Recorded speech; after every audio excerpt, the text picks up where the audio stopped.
What does the word cross actually mean? You probably think you know, but I'm willing to bet that you don't, because no one does. So the actual origin of the word cross comes from the Latin word crucio, meaning to torture. It originally had no connection whatsoever with the shape of the torture device. It simply meant to torture. So Prometheus, when he was bound to the mountain, was called tortured or crucified on that mountain. That was no X involved.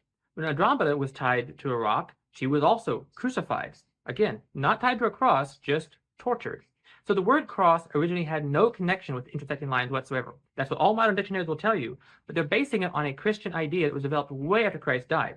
At the time of Jesus' death, the word cross meant to torture someone. It did not indicate how they were tortured, it just meant they were being tortured. Consider the English word excruciating.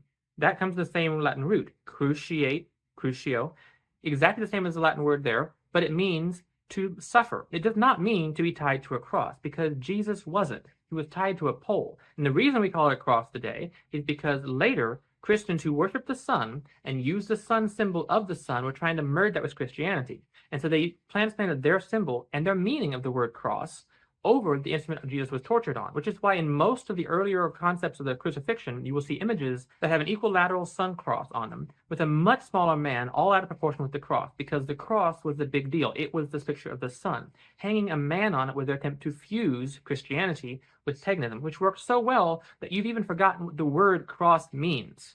Think about that.